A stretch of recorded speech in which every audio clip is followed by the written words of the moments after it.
which is kind of a filthy mess. New furnace. Glad I got that thing going in time.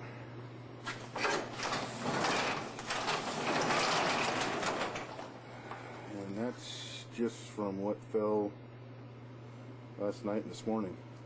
I was out driving yesterday and that wasn't even here. It was like 6 or 8 inches yesterday.